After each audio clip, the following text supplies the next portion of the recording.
Welcome to On The Prowl. Do the Florida Panthers Need Fixing, episode 16. Have very special guest TJ from Panther Pourri today. TJ, welcome. Thank you for stopping by today. Appreciate it. Good to be here. Thank you for having me. You guys do a great job with your podcast.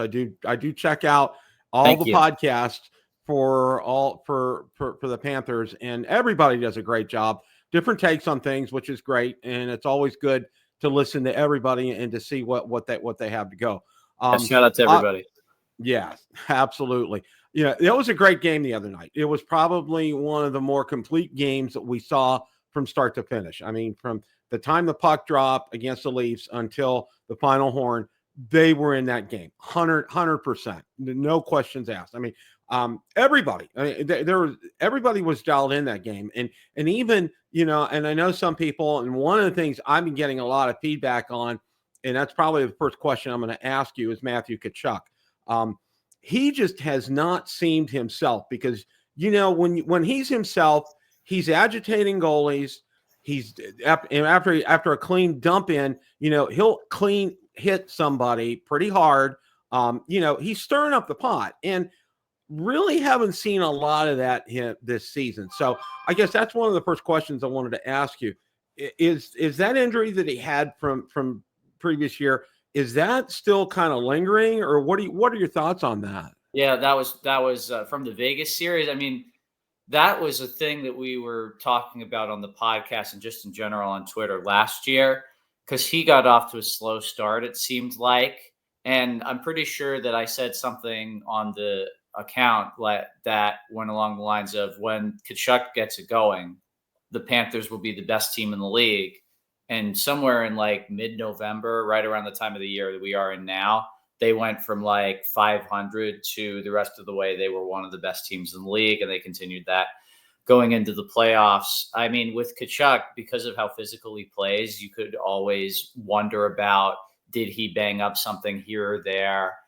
Again, like last season, he did get off to a slow start. I mean, Tkachuk is a gamer. You and I both know that. So he understands, like we understand, that, it's a long season. It's a grind. And what you do in April, May, and June is going to matter 100 times more than what you do in November, December, as far as how your season gets remembered.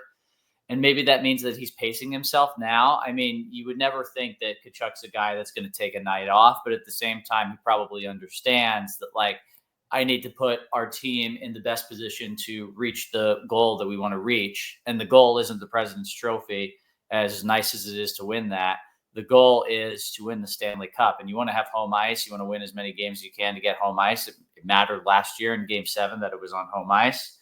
But they proved that they didn't need home ice to get to the Stanley Cup final in 2023. So you could go either way. You could say, they got to play hard now. They got to get home ice because it matters a lot. We saw it last year.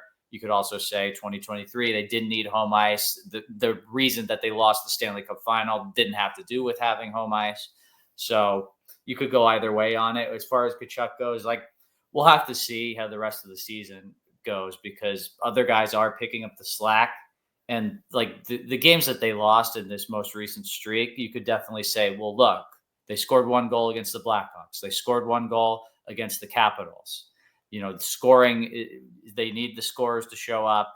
And Tkachuk is one of those guys that we haven't necessarily seen chip in. You can't really say like, oh, Sam Reinhart's not pulling his weight as far as scoring goals. He leads the NHL in goals. Sasha Barkov, since coming back from injury, he's been fantastic as well.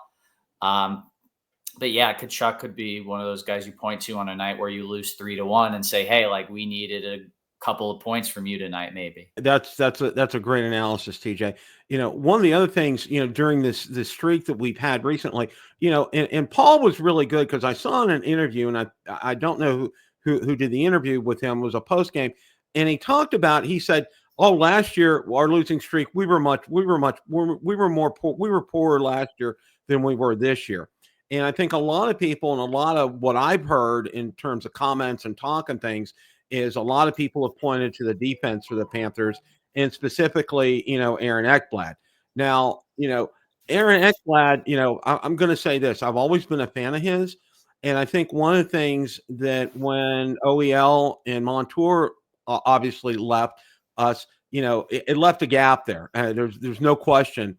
And a lot of people feel like Ekblad was asked to pick up both of those players, which we both know is impossible, and he can't do that. For me personally, and I just wanted to get your take on this. I've seen a decline in Ekblad in terms of his offensive production, but I think his defensive skills are still there. I don't see any degradation as far as that's concerned. However, one of the things, and I forget which game it was, but he had a 0 that game. He wasn't a plus or a minus. He had a 0 that game. But I saw him get caught a few times up ice because he had pinched a couple of times. And I noticed he was having a hard time getting back in the play. In other words, I think his speed wasn't there. What are your thoughts about the whole defensive situation and specifically with Ekblad? Yeah, I mean, the subtitle of the show is "Do the Panthers Need Fixing?" And I mean, that's probably the area that I look at in particular, like offense being generated from the blue line. And you said it all when you were talking about OEL's not here anymore, Montour's not here anymore. OEL's offense wasn't a huge part of the playoff run, but it was pretty critical in getting them that home ice that I talked about. Montour's offense was critical the entire time that he was in Florida, basically, but definitely the last year, definitely the last 2 years. And Ekblad's now the guy that they're looking at to be the power play 1 quarterback, which I think is kind of an interesting decision, given that he's already being asked to do so much at 5-on-5. And I don't know what you thought, but I thought Uwe Spolinskis was a pretty effective power play quarterback. I think you can definitely take some qualms with other things in his game. 5-on-5 defensively, getting the puck out of the D zone. I thought he was struggling with a little bit here and there, but it's not something I've watched extensive film on, to be completely honest. As far as Ekblad goes, he's coming off his best game of the season, in my opinion. I thought he was really good against the Leafs, but he's a flawed player right now. There's some things that he absolutely excels at, but his speed is like, for first pairing defenseman in the NHL, I'd be surprised if he wasn't one of the 5 slowest of those, 64 defensemen, I guess, at this point, because that's never really been his game, but also like all the injuries are catching up, and he's going to be a guy that's going to have a 36-year-old NHL player body in like when he's 31 in a couple of years. So that's something to monitor as far as like Aaron Ekblad's long-term future. As far as right now, like, again, he's coming off a great game. I thought he was really good against the Leafs. A lot of the time when they give up a bad goal, like a transition goal, he's partially culpable. So in games that they lose, people are going to be looking at him. But games that they win, like that game last night, or a couple nights ago at this point, some of the things that he's doing, like the Leafs only scored 1 goal, and partially attribute that to Ekblad playing very good defensively. So like the things that he does well oftentimes won't get noticed on the defensive side, but offensively, I thought he was really good in that game. So if they continue to lose, I think it will continue to be a talking point, but the season has gone pretty well so far. Like they're in an okay position. And if they continue to play like they did in the 4-game losing streak, I think Ekblad will be a part of it. And I think if they get back on track, I think he'll be a part of it too. So really, like, that's one of those key linchpin players for them. Like, you're not surprised if Barkov has a great game in a game that they lose. But I have a feeling that, like, if Ekblad plays poorly, they're probably not going to win. But if Ekblad plays well, it's probably hard to beat them. Like, where's the weak link in the team then? So yeah, that's interesting to look at, I think. Yeah, thank you for that answer. That's great, TJ. Because a lot of people that I heard of, and I read everywhere. I read everything on the Panthers every day. And one of the things people were like, oh, well, Zito needs to pull the trigger. He needs to do something here. And then I reminded people of something. I'm like, look at where we were last year at this time. And the record, they were almost identical in terms of the record last year and the general, where things were. And one of the things I heard Paul say, and he said this several times, is he said, you know what? I don't even look at the standings until after New Year's. Okay. He said, I don't pay attention to any of that. And I think in the same sentence or in the same conversation, he also said, remember, the season is a marathon. It's not a sprint. He says, it's not how you start out. It's always about how you finish. And you want to finish strong, obviously, in April to make sure you make that push to get the points, like you said, to be able to have home ice during most of the playoffs, which I think, the President's Trophy, forget, get those points, get that home ice. And we saw how important that was in the playoffs. Okay. Zito needs to pull the trigger again. Zito needs to do this. Zito needs to do that. TJ, I don't think I've been following hockey since 1972. I don't think I've ever seen a better general manager for a hockey team ever than Bill Zito. He is so dialed in to the team. He's dialed into Paul's style. He knows what works. He knows what doesn't work. And all these armchair general managers wanting to pull all these trades right now for, say, another elite defenseman, and, they don't even give a second thought to it. And, he has his pulse on the team. What are your thoughts about them, trying to pick up somebody at this point in time? Because I think it's totally ludicrous. What are your thoughts about that? I'm with you. The idea that they can add pieces, I don't think is far-fetched, especially this year compared to last, where if you looked at the team last year, there just weren't a lot of flaws. This year, I mean, the depth scoring one was one they pointed at. They went and got Tarasenko, and he scored key goals for them. So that was another great move by Bill Zito.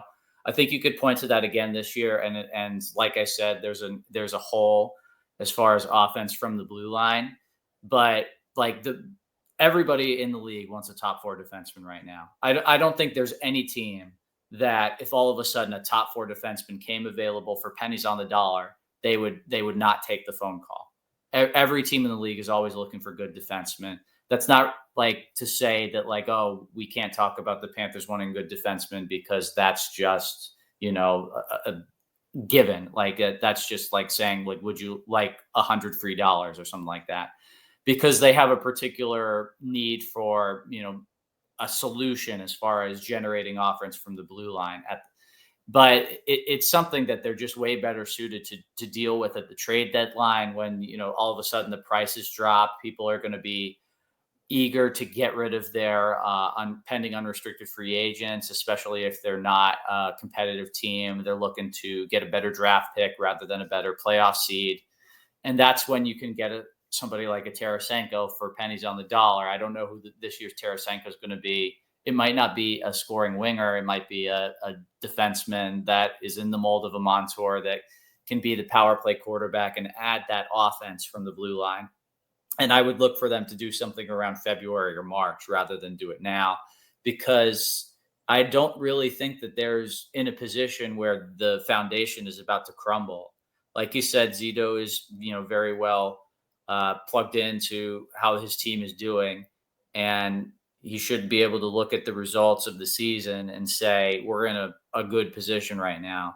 We don't need to panic. And I mean, even if they were in sixth in the division, I don't think that Zito would be the kind to panic. And all of a sudden we're trading 2 first-round picks for the next Ben Sherratt. I don't think he would do something like that. He learned from his mistake. And that was, I don't know, his second or third year as a general manager where he made that move. And I mean, it was obviously a bad move, but it's not one that he should, be hung out for. It's not one that we should necessarily bring up all the time. But that's to say, this is the kind of overreaction that you can make if you see a problem that's not necessarily there. He learned from it, and I doubt they're going to be making that move, especially in November. I don't think they're going to be making it in March either, but they'll be shrewd, and the best time to be shrewd is around the trade deadline when the prices drop. And the cap space is also an issue. Somebody's got to go out if they want to add a player that's making NHL salary, unless it's going to get 50% retained and it's a very low amount. So, I mean, what salary are you moving out? I mean, maybe Spencer Knight, but I don't know what you do at backup goalie if you do that. And I don't know if you would want to give up on Spencer Knight at this point. He's had 2 pretty good games in a row in his past 2. That's another thing to consider. They couldn't just flip 2 first-round picks for Alex Pietrangelo if he was all of a sudden available. The cap space would be an issue as well.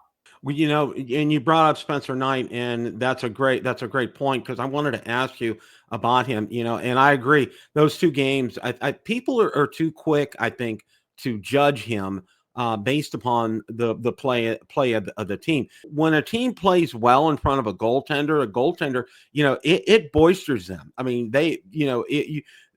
some of Bob's best games, the defense, they're blocking shots, they're sticks in the lane, that kind of thing. They're doing everything they can to help their goaltender out. And and I noticed, for the most part, the other night was when Spencer played, they were doing the same thing for him. I mean, we didn't get a win out of that, but I thought he played very well. Long term, do you see him as the backup for now for Bobrovsky? Yeah, like the thing about that is I don't really think it comes down to his ability unless we see him just fall off a cliff. It's like I was saying about the cap space. If they have big plans that they need to facilitate, like opening cap space for, that's the logical place to do it.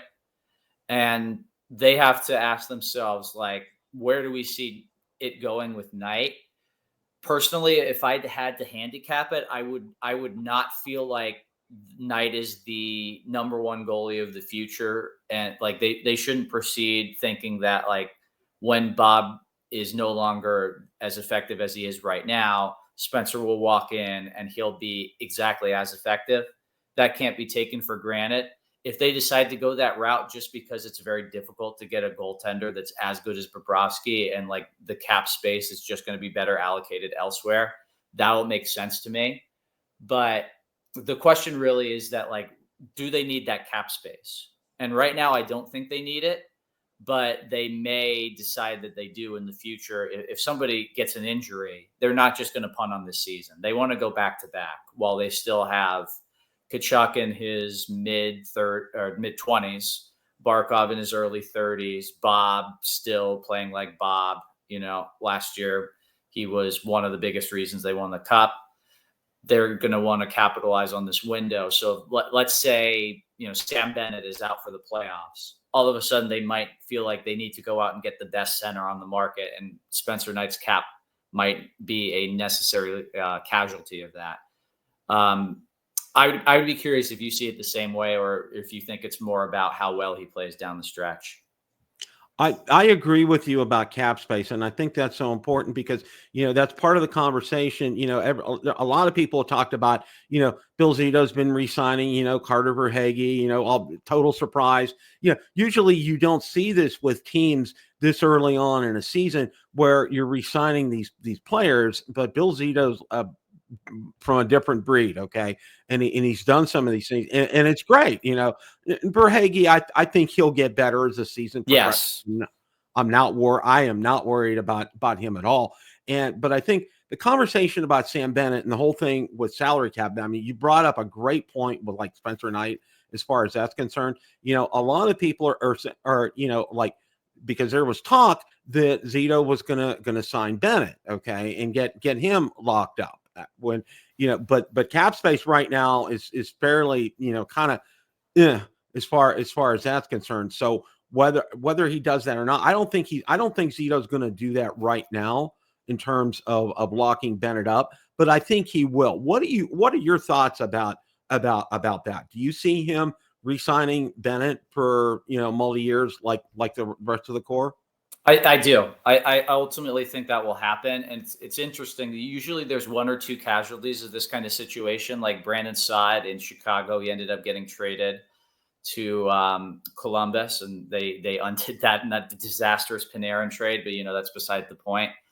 You just don't typically see these teams keep together all their guys. But Bill Zito, I feel like he's really bought into the group of players that he's kept, especially, we saw him get rid of the guys that he wasn't 100% bought in on, and to bring in Matthew Tkachuk. And like, it would be nice to have Mackenzie Weegar back right now, but obviously that move paid immense dividends, and, not re-signing Jonathan Huberdeau and trading him instead was one of the best decisions that any NHL general manager has ever made. But I do think that he's got a group of guys now that he's really bought into. I mean, these are his guys, like Carter Verhaeghe, brought in by Bill Zito. Sam Bennett, brought in by Bill Zito. Matthew Tkachuk, brought in by Bill Zito. Gustav Forsling, brought in by Bill Zito. And these are guys that he has locked up since. So like there's that general manager like tie to the player. They're going to feel like that's their guy. They want to keep that guy around. But, the salary cap going up at the exact moment that's going up is just put them in an environment where doing this makes so much sense. And the announcement didn't come, like the idea of how high it was going to go didn't come until a lot of these guys locked up their extensions. We saw, the Verhaeghe extension before we really had an idea of what the cap was going to be. The Reinhart extension, which just looks like an absolute steal for a guy that's a Selke contender and the top goal scorer in the NHL. Just a crazy combination of abilities for a guy that's not even making 10 million when so many players in this league make 10 million. And Bennett, I think he's going to be able to stay under the cap when the cap goes up. And he's probably going to take another team-friendly discount with the lack of income tax in Florida and the fact that this is just a great place to be, not only as hockey players, but as individuals. They want to be in the sun. They want to be able to go fishing, go out on the boat, go to the beach. And also, the world-class music venues, restaurants, nightclubs, et cetera. South Florida has it all. They don't want to leave. And they can win while they're here. I mean, you'll take a discount to do that, especially when you save money on like the private jet fuel, because you don't have to fly somewhere else to go to the restaurants, nightclubs, beaches, boating, whatever you want to do. You can do it all here. So it makes a lot of sense for him to stay. It obviously makes sense for the Panthers to keep him. It's not like that fall off is imminent. He's still in his 20s, I believe. So it makes a lot of sense for the Panthers to keep him. It makes sense for him to stay. I just see it happening. It just seems logical. Yeah, I agree with you 100%, TJ. And I had on, and I've talked to all the beat reporters for the Panthers, and they're all great. And one of them said, this one really stuck with me, about why these players, why they want to play here, and there's several reasons. One, they really like Maurice. They really buy into him. They really like his style and how he approaches things with them. You talked about the no income tax, which is kind of a no-brainer in the state of Florida. One of the other things with that too is, the locker room. And one of the beat reporters said they have such a tight, close-knit locker room, like you wouldn't believe. He says it's very different from a lot of other locker rooms where there's some contentiousness and some, selfish play and things like that. That's one thing I would have to say about the Panthers is they really are one of the most selfless teams out there. Okay. Where, and a great example the other night, okay, during that shorthanded goal that Reinhart scored, Sasha could have shot that. It was very easy for him. No, he passes it to Reinhart. I mean, they're so good about that. And I think one of the other things, in line with that, and this is what I wanted to get your take on is, and this is another key reason why a lot of them like to stay here. We're a small market, okay? We're not a Toronto. We're not a New York. We're not a Chicago. We're not a Los Angeles. So and you have these great reporters, okay? And I've interviewed them all. These guys are fantastic, okay? They're not in your face like these reporters are in New York or in Toronto, and like they're really good. What's your take on that? I mean, because it's such a great combination of things. Why not play here? I mean, seriously.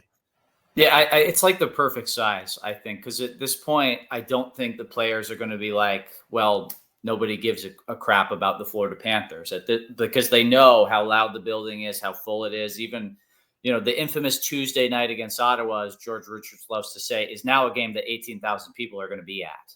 And I think that that's going to be the case for the next few years. They might be a 500 team, and I still feel like if people are going to be watching Barkov, Reinhart, Tkachuk, they're going to pay to go see the team again on a Tuesday night in Ottawa. And at the same time, there's still not that like press that like is going to get a million clicks if they find Tkachuk at the Elbow Room on a Friday night. That's not a story in South Florida. People are too busy dissecting Tua's performance the previous night or whatever.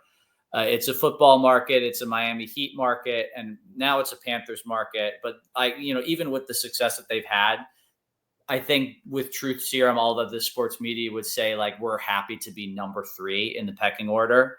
And with the success of Hurricanes football this season, maybe even number 4. But like, that's fine because all those people are still going to be around and they're still going to win the Stanley Cup, even being like not number 1 in the pecking order. And really, the only places that hockey is number 1 in the NHL right now are the Canadian markets. And some of them you could argue football is even bigger there. Canadian football, probably not the league itself, but like football might be the biggest sport in some of the markets, like the Western and the Central markets, especially. But, you know, in the United States, football's king, basketball's probably number 2. And then depending on the market, hockey might be number 3, number 4, maybe even 5 or 6. In South Florida right now, we've gotten it up to number 3, and that's great. And that's probably a perfect place for a hockey player to be, in all honesty. They don't want to be the number 1 thing because imagine all the Twitter stuff you see, unless you just make an effort. I'm talking to you specifically. Unless you make an effort to avoid this altogether, you've probably seen 100 to 1,000 different opinions about how well Tua played last night. Imagine being Tua and having to deal with everybody having an opinion on you, some of them being negative. And just the pressure that puts on you on a daily basis. Hockey players don't have to deal with that in this market. So you're right. It's like it's an ideal combination. It's an ideal medium.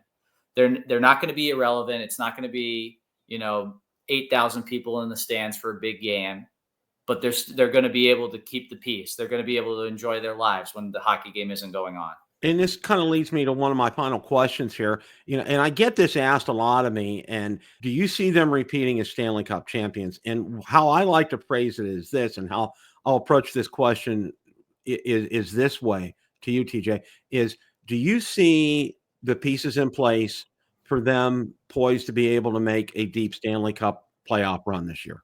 I feel like what you're asking, I would say yes to. Like I'm including the pieces for my argument, some of them being like the assets that they'll need to make a trade at the deadline. Because I think the people who are saying that they probably need to make a move aren't wrong. What they're wrong about is that when they need to do it, and they're going to make a trade at the deadline. I mean, last year we were saying like, we don't even know, like this team's going so well. They still made a move at the deadline. Every contender did. You very rarely see a trade deadline go past where a contender doesn't make a move. So in reality, it's, safe as death. You got to try to make your team better at all times at any given opportunity. You don't want to do it like this part of the year though, because, you have finite assets. You want to be able to spend them at the deadline so that you get the maximum return, because that's just when you're going to be able to get the best players for the best deals. So like they're in position to make that move. Like if you're just asking me point blank, like, are they going to repeat? It's more likely than that they're not going to, just because there's going to be 16 teams in the playoffs and hockey's a very random sport. The best team often doesn't win. In my opinion, last year it did, but often the best team doesn't win. And there's going to be a lot of good teams that are going to go up against, and maybe a goalie gets hot and all of a sudden they somehow lose a series. Like we saw last year in that Boston series. Boston was just so inferior in terms of the skater group. The skater talent was just so much worse, but they were competitive in that series because of how good Swayman was. And, a few good bounces in some of the games like that could happen in a series with a team that's far more talented in terms of the skater group than Boston. And all of a sudden the Panthers might be the better team, but they didn't play better, or they just didn't get the bounces. And all of a sudden they find themselves getting eliminated. Unfortunately, that's just more likely than not. But they're going to be one of the strongest contenders for the title. I would say the Eastern Conference, there's not a team I would put above them as far as favorites for the Cup. But it's hard to repeat. You've got the full grind of the previous year's run on your legs. And let's not forget 2 years ago, they also played the more games than anybody else. So it's going to be challenging.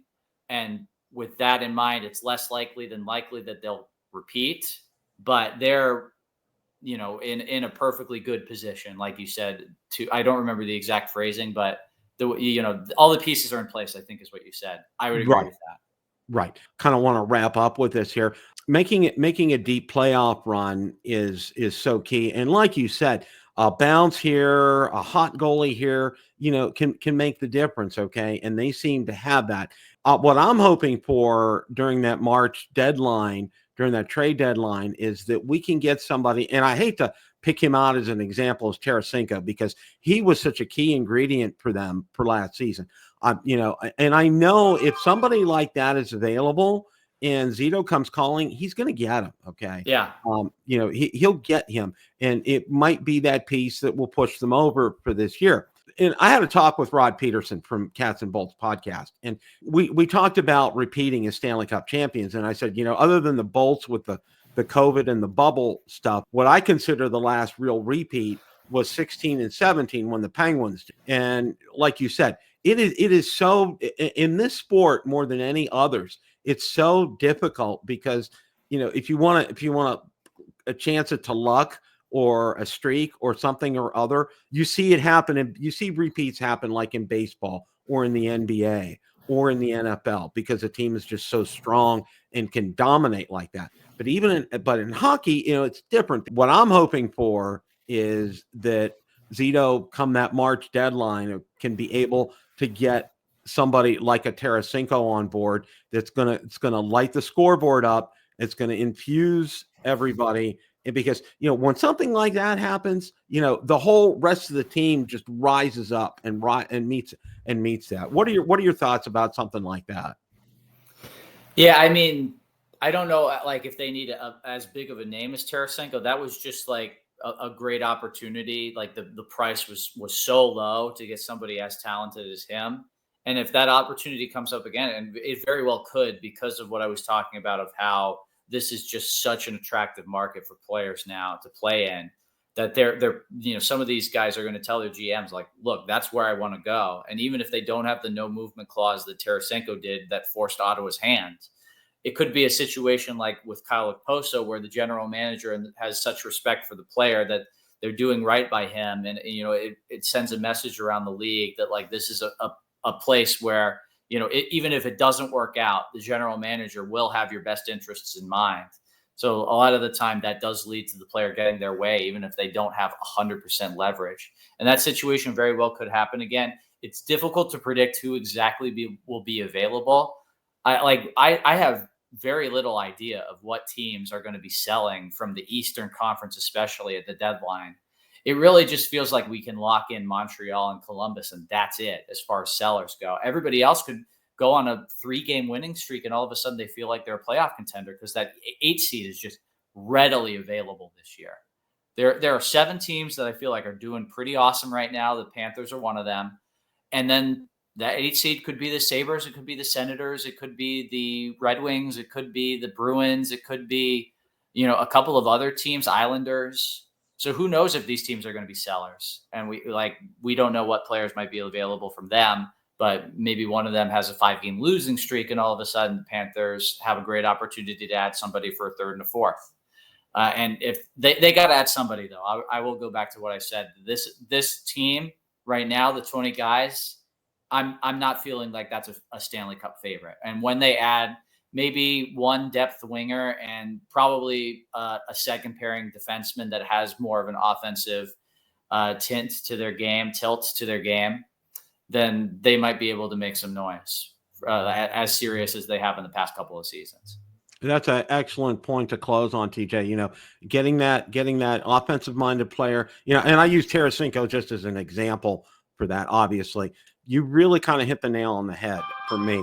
I still see them, as being strong, but again, I also see Bill Zito doing something at the trade deadline to bolster the team, because he's pretty much been given a blank check from the Violas and saying, look, do what you need to do to get us to that level. And everything about this team is just it's a reason that they're my favorite team. Obviously, I live in Tampa, but they're a reason that they're my favorite team. It starts with ownership. It goes to the general manager, it goes to the head coach, and it goes to the player. I mean, everybody is on the same page, and I believe they'll get there. I really do. I just haven't. Yeah, I mean, we've seen them get there. They did it. We know they can get there. We seeing is believing. Exactly. TJ, thank you so much. I want to thank everybody for stopping by to watch Florida Panthers Den on the Prowl today with special guest TJ from Panther Pourri. There's going to be a link in the description so you guys can check out their podcast. Please do. They do a great job. You know, all the Panthers podcasts are great, and I highly recommend them all. Definitely want to check them out. As always, it's a great day for Florida Panthers hockey. Time to hunt.